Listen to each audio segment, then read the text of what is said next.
अभी मैं देख रहा हूँ 6:30-7 बज रहा है शाम के समय। लगभग इस समय माता बहनें अपने घर में होती हैं, अपने परिवार के बीच में होती हैं। फिर भी मैं देख रहा हूँ 3-4 बजे से तो मैं आया हूँ, मतलब 2 बजे के करीब, तब से ये लोग इतने अच्छे से बैठे हैं। इनको इतना खुशी है यहाँ पे, आनंद का जो भजन कीर्तन हुआ, इतना नाम स्मरण किया।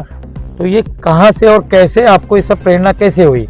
समाज में तो बहुत सारे दूसरे भी कार्य चल रहे हैं, तो आपको कैसे प्रेरणा हुई है? इसके विषय में मैं कहूँगा कि हमारे गुरुदेव की पहले प्रथम कृपा उन्हीं की है, और जिन्होंने ऐसे ज्ञान और भक्ति की तरफ हमें मोड़े और उन्होंने दीक्षा दे करके हमारा जीवन बदल दिया। और मैं ध्यान सुमिरन करता रहा और लुधियाना आश्रम में काफ़ी दिन सेवा भी किया मैंने। क्या बात है। और राम जी भाई थे और अर्जुन भाई, ये सब हम जानते हैं उनको, और सेवा किए। सेवा करने के बाद फिर घर आए। वहीं मैं ड्यूटी करता था, नौकरी करता था ड्यू फैशन में। लेकिन फिर जब घर आए तो घर आने के बाद फिर महाराज जी हमारे कुलिष्ठ हैं जो राजाबल महाराज जी हैं, और इनकी कृपा हुई, मेरे अंदर भावना हुई कि मैं ऐसे उनकी पूजा करूं और फिर उन्नति होगी और मेरा विकास होगा, लोगों का जन कल्याण करेंगे। तो मेरे मन में विचार आया। फिर उसके बाद में स्थापना हुई। स्थापना होने के बाद मंदिर बने और फिर कार्यक्रम चलने लगे, लोग आने लगे, जाने लगे, और वही हवन की भभूति मैं देता गया। जैसे महाराज जी ने कहा था, यहाँ पर हवन 4 होते हैं साल में, और बड़े पैमाने पे होते हैं, 8-8, 9-9 कुंटल के हवन होते हैं। तो उसी की भभूति मैं देता हूँ और उसी से सबका कल्याण हो रहा है। लोगों का जो भी प्रेत बाधाएँ हैं या जीवन में जो भी कष्ट हैं, घरेलू कष्ट हैं, जो कि परिवार में विखंडन है, झगड़ा है, लड़ाई है, या महिलाओं को कोई भी पीड़ा तकलीफ है, पुरुषों को तकलीफ है, रोजी रोजगार न चलना, काम धंधा न चलना, और घर में तनाव बना हुआ, ये सब तमाम समस्याओं का हल महाराज जी कर रहे हैं। लोग आते हैं, 3 दिन या 5 दिन रहकर हाजिरी लगाते हैं, लोगों का कल्याण हो रहा है। बहुत बहुत साधुवाद है, और प्रत्यक्ष प्रमाण भी दिख रहा है। और मैं जब आया था तो मैंने कुछ लोगों से उनका अनुभव भी पूछा कि आप कब से आ रहे हो, कितने दिन से आ रहे हो और क्या फ़ायदे हुए। तो सबने लगभग सब चीज़ें सही बताई। देखिए, क्योंकि कहते हैं ना कि सत्य छुपता नहीं है, और जो बुराइयां होती हैं वो टिकती नहीं है, प्रत्येक सामने आ जाती हैं। तो जब कुछ लोगों को अनुभव हो रहा है तभी तो लोग आ रहे हैं। और दूसरी बात, सबसे महत्वपूर्ण बात यह है कि इनको देखिए, गुरु जी के आश्रम में रहे, जिस आश्रम में हम रह रहे हैं, मतलब हमारे सीनियर गुरु भाई हो गए।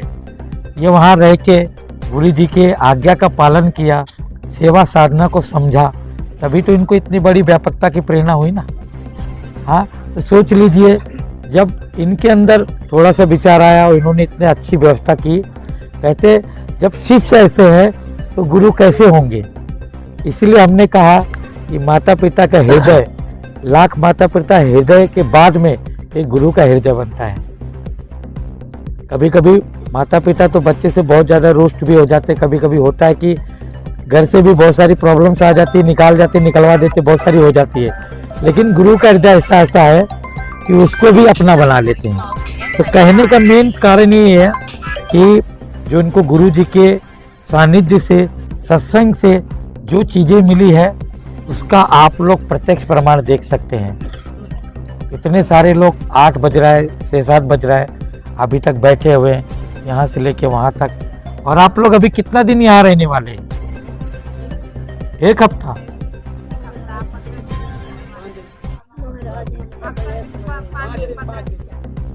पाँच दिन से तो इसमें आप लोग के घर वाले कुछ नहीं बोलते हैं?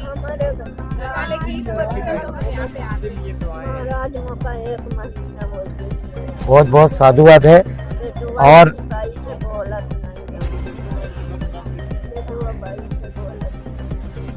और जो आज जैसे संत महापुरुष के जीवन में जो चल रहा है, जैसे बापू जी को बदनाम किया गया, इस विषय में आप कहिए प्रभु जी, क्या कहना चाहते हैं आप? सत्य समाज को मैसेज देना है। मैं यही कहूँगा, सत्यमेव जयते, सत्य की विजय होगी और सत्य सामने आएगा बस। और दूसरी बात कि जब शिष्य इतना हृदय उदार पूर्वक सबकी सेवा कर सकते हैं, तो अपने गुरु कैसे होंगे इसकी कल्पना कर लीजिए। इसीलिए सोशल मीडिया जो पॉजिटिव है उसको देखिएगा, जो नेगेटिव दिखाते हैं वो सबको नहीं देखना है। हमारे संत महापुरुष की निंदा सुनना मतलब अपने मन को अशुद्ध करना, अपने बुद्धि को बिगाड़ना। शास्त्रों में कहा गया है एक झूठ को 100 बार बोला जाए तो सत्य में हो जाता है। तो सोच लीजिए, यही प्रकरण 12 साल पहले हुआ था। रात दिन मीडिया चलाती थी, रात दिन अच्छा आदमी सुन के उसका दिमाग झल्ला जाता था कि हाँ ऐसा कुछ होगा तभी तो चल रहा है। लेकिन आप बताइए, पैसे के बल पे किसी को बदनाम नहीं किया जा सकता है क्या? आज का समाज तो यही है। जैसे महाराज जी हैं, अब यहाँ सब चल रही है, किसी के मन में कुछ आता है इनके प्रति भी कुछ चालू कर देंगे, तो आप लोग की श्रद्धा टूट रहेगी तो आप जुड़े रहेंगे, श्रद्धा टूटने रहेगी तो भटक जाएंगे।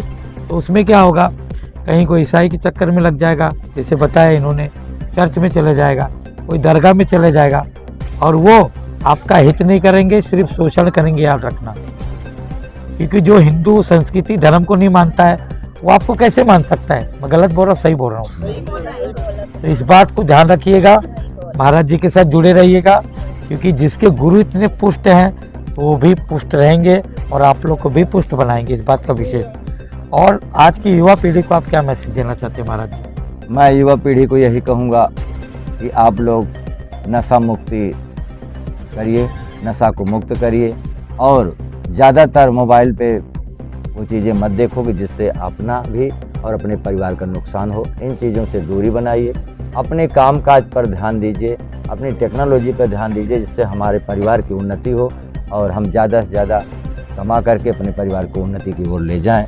और अच्छे विचार रखें, शास्त्र पढ़ें, गीता पढ़ें, और तमाम साहित्य आते रहते हैं उनको पढ़ करके अपने जीवन में उतारें, ताकि संसार में ये दिखे कि हाँ, साहित्य पढ़ने से और ज्ञान लेने से क्या गुण आते हैं, उससे कैसे समाज का कल्याण किया जाता है।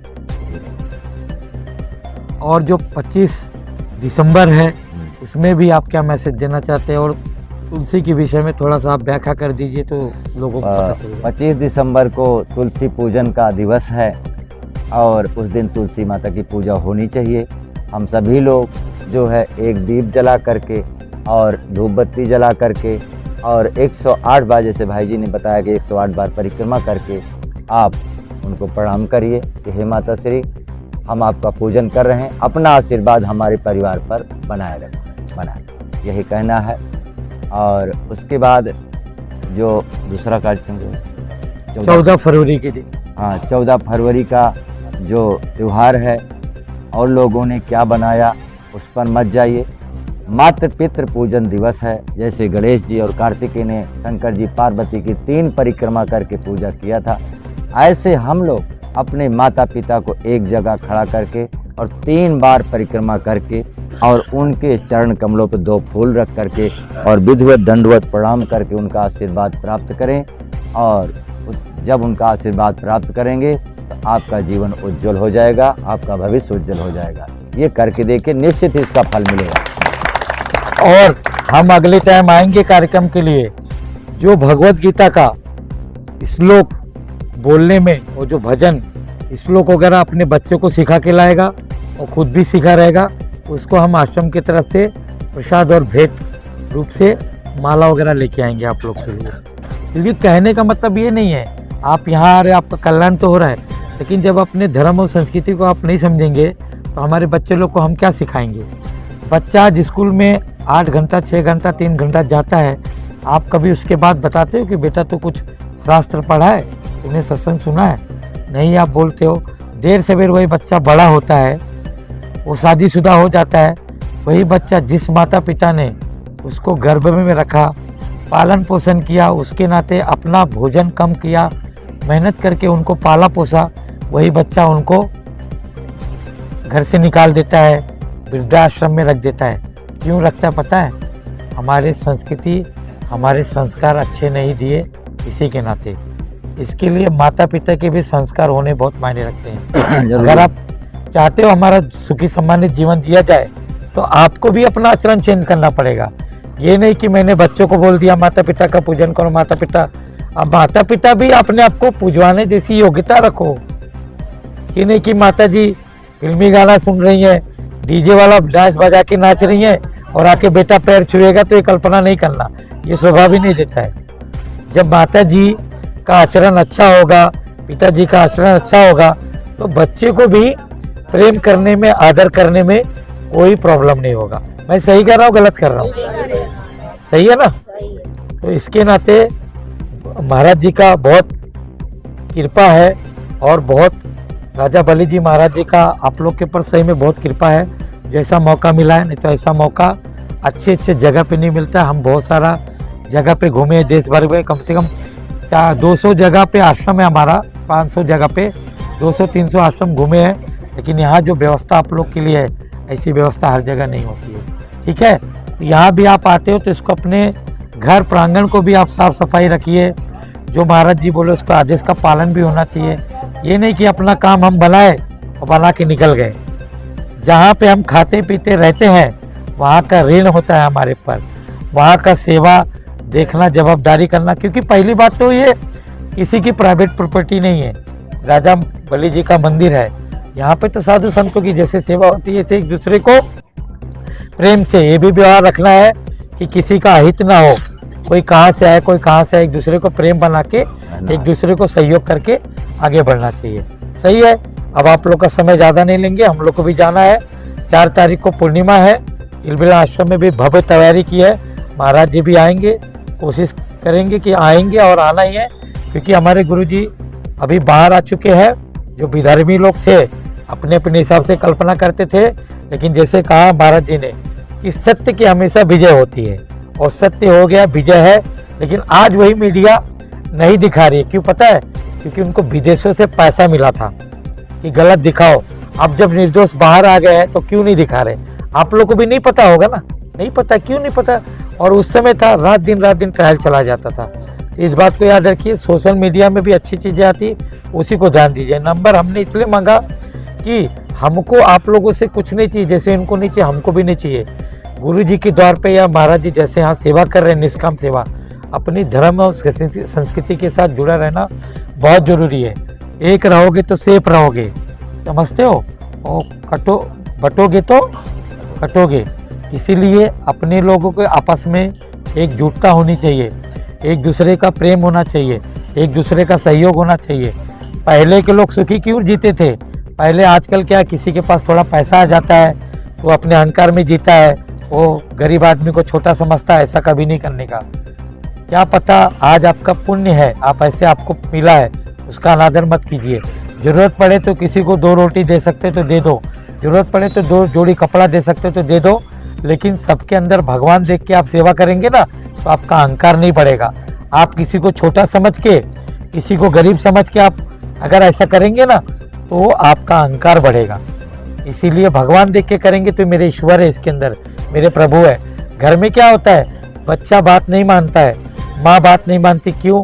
क्योंकि हम लोग एक दूसरे के अंदर भगवान नहीं देखते हैं। सासू बहू से ईर्ष्या करती है, बहू सासू से ईर्ष्या करती है, सब नहीं करते हैं, लेकिन होता तो है ना। क्यों होता है पता है? भाव नहीं होता है, प्रेम नहीं होता है। अपनी माँ का मायका छोड़ के अब तू आई अपने पति के घर पे, तो यही तेरी माँ है। इस बात को ध्यान रखना है। माँ मानो, माँ भी नहीं समझ पा रहे हो ना, नहीं समझ में आ रहा है, भगवान देखना चालू करो तो अनादर नहीं करोगे। क्योंकि जो आप बोओगे वही काटोगे, याद रखना। उसको कोई नहीं काटेगा। मैं आज बोल रहा हूँ, पता नहीं आप लोग क्या सोच रहे हैं, मुझे नहीं मालूम, लेकिन ये बात सत्य है। जो मैं करूँगा वो मुझे ही झेलना है, याद रखिएगा। ठीक है, तो अभी आप लोग का समय ज़्यादा नहीं लेंगे। बहुत बहुत साधुवाद है, बहुत बहुत धन्यवाद है। किसी को कुछ बोलना है कार्यक्रम के विषय में, और आप लोग को कैसा लगा, और आप लोग मात पिता पूजन, तुलसी पूजन मनाएंगे, कोई बोल सकता है तो बोलिए। कौन बोलेगा माइक में? बोलो, आप बोलिए। आपका नाम क्या है? आप कब से आते हैं? थोड़ा। जी, मेरा किरण नाम है। मैं गाजीपुर से आती हूँ और आती हूँ साल भर से ऊपर हो गया, साल भर से 2-3 महीना ऊपर हो गया यहाँ पे आए हुए। और यहाँ से मेरे को बहुत बहुत लाभ हुआ। मैं महाराज जी के चरण को कभी नहीं छोड़ सकती। शायद पता नहीं कितना दर लोग भटके होंगे तो यहाँ आए होंगे, बट मैं कहीं नहीं गई थी। मेरे को भरोसा नहीं था किसी पे, बट बताने पे मैं यहाँ आई, मेरे को भरोसा हुआ। और यहाँ के मेरे को जाने का मन नहीं करता यहाँ से। इतना प्रभु की मेरे ऊपर कृपा है कि यहाँ आते हैं तो यहाँ से मेरे को जाने का मन नहीं करता है घर पे।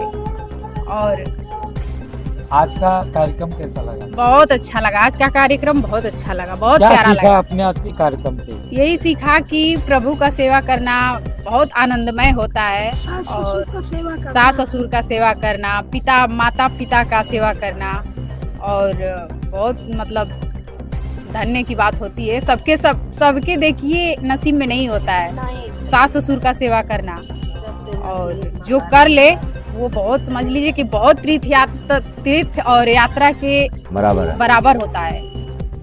और कोई अपना अनुभव बताएगा? क्योंकि ये रिकॉर्ड होगा बाद में, इसीलिए कह रहा हूँ। यहाँ आने से आपको क्या फायदा हुआ है? मेरा नाम शिव कुमारी गुप्ता है, शिव कुमारी राम लखन गुप्ता है। हाँ। मेरा घर मोहनगंज विक्रमपुर कोट है। हाँ। मैं बम्बई से आई हूँ। हाँ। ये नाम सुनकर मोबाइल में देख के मेरा लड़का बोला जाओ तुम, तो मैं आई हूँ। मेरा आवाज ही नहीं है, इसके लिए मैं नहीं बोले, इसके लिए मैं क्षमा मांगती हूँ। पीछे दे दो। पीछे दे। गुरु महाराज हमारे घर में कहते हैं कि कुछ भा नहीं है, और जब से हम यहाँ आवे लगे लड़का भी कहत रहा कुछ नहीं भा है, तो हम कहीं जाए तो एक बात नहीं मानत रहा। जब से महाराज जी यहाँ आए तो लड़का हमारा अपना घर पर सेवा शासक कर रहा है। गुरु जी महाराज आप भाई लोग में कोई? एक आज ने बोल दिया। अपना नाम गाँव बता। जी, मैं आया हूँ सिद्धार्थ नगर, यूपी सिद्धार्थ नगर से आया हूँ। मैं मतलब देखा यही सब आज की मतलब कार्यक्रम में यही सीखा कि माता पिता को सेवा करना चाहिए, पर हमारे माता पिता तो नहीं है, जिनका नहीं होते हैं वही जानता है, जिनका नहीं होता है वही तो जानता है। इसलिए बोलते हैं माता पिता का सेवा करो। हमारे तो माता पिता दोनों नहीं हैं, लेकिन हम ही जानते हैं कि माता पिता क्या होते हैं, हमारे ऊपर क्या बीत रहा है। मैंने महाराज जी का वीडियो देखा, 2-3-4 दिन से वीडियो देखकर यहाँ पर आया है। आज पहली बार आया हूँ मैं। मेरे ज़िंदगी में बहुत दुख है, 4-5 साल से दुख है। कैसा अनुभव कर रहे हैं यहाँ आने के बाद? अच्छा अनुभव कर रहे हैं। 4-5 साल से दुख है मुझे, दुख यही बहुत दुख घेरा है। मैं अपना दुख अर्जी लगाने के लिए आया हूँ। 3-4 दिन वीडियो लगातार देख कर आए हैं। उनको दे दो। मुझे यहाँ आने से मुझे बहुत आराम मिलेगा, मेरा परिवार एकदम शांति है, वहाँ बहुत खुशी है। मैं यहाँ से जाने के लिए मेरा दिल ही नहीं कह रहा है। मेरी मैडम कह रहे मैं जाओ कि नहीं, आप जाओ घर पे, वो कह रहे, लेकिन मैं बोला नहीं मैं भी जाऊँगा साथ में, जाने की इच्छा नहीं कह रहे हमारी। सबसे आगे महाराज जी का कोटि कोटि प्रणाम। हम 1 साल से इनका वीडियो देख रहे थे महाराज जी का, लेकिन आ नहीं पाए, और उस दिन आए हम तो मेरा पैसा भी छूट गया घर में। हाँ, किस तरह हम आए हम ही जानते, लेकिन 8 दिन हमको आए हो गया। हमको बहुत आनंद यहाँ मिला। हमारा लड़का दिल्ली में बीमार पड़ गया, अस्पताल में रहा। महाराज जी से बताया मेरा लड़का सही हो गया। लड़का दिल्ली में अस्पताल में रहा, ग्लूकोज चढ़ था। महाराज से कहे कि हमारा लड़का हमको छोड़ के गया, महाराज जी वहीं अस्पताल में भर्ती है। महाराज जी अर्जी लगा, एकदम ठीक हो गया, लड़का निकल गया। यही से महाराज जी पे हमारा बहुत धन्यवाद। महाराज जी का बहुत याद है। हमारे घर में भी हमारे पति विश्वास नहीं करते रहे, कोई भी नहीं कहे कि कहाँ जा रही है तुम। हम अकेले आए वहाँ से, प्रतापगढ़ जिला से आए। खड़े हो जाओ। खड़े हो जाओ। बताओ यहाँ आने से क्या अनुभव हुआ? यहाँ आने से बहुत अच्छा लगता है, बहुत आनंद मिलता है। मेरे पैर की बहुत समस्या थी, 2-3 महीना हो गया आवत जौन है, हमको बहुत लाभ मिला जौन है। मेरे घर वाले भी नहीं मानते हैं, लेकिन अब घर वाले भी मानते हैं जौन है। चलो आराम है, जाओ जौन है। मेरे आदमी भी नहीं मानते हैं, वो भी मानने लगा जौन है। 16-17 साल हो गया हमारे दूसरी पूरा हो गिरा है, पूरा खता गिरा है। भटकता ही नैहरे वाले पर बियाह दिन खबर करें हैं। परेशान है यही ना, पैर के जवान है। हमारा पति विकलांग है, ऑपरेशन है, बच्चे हो गए। हमारी दुख देख के हमारे बच्चे हैदराबाद भाग गए। उसे पतोहू के बियाह करे, पतोहू के ये बताओ यहाँ आने से क्या प्रणाम प्रणाम गुरु जी के चरणों में प्रणाम करती हूँ। हमको पैर से बहुत ज्यादा दिक्कत थी, एकदम चल पा रही है, तो उठाया बैठाया जा रहा था। यहाँ पर हमके आने से बहुत पैर से बहुत आराम हुआ, कमर से एकदम हम उठ बैठ नहीं पा रहे थे, उठा कर बैठाया जाता था। आज हम अपने पैर पर चल रहे हैं, हर एक काम कर पाते हैं, नहीं तो हम रोते रहते थे। गाजीपुर से हैं। उधर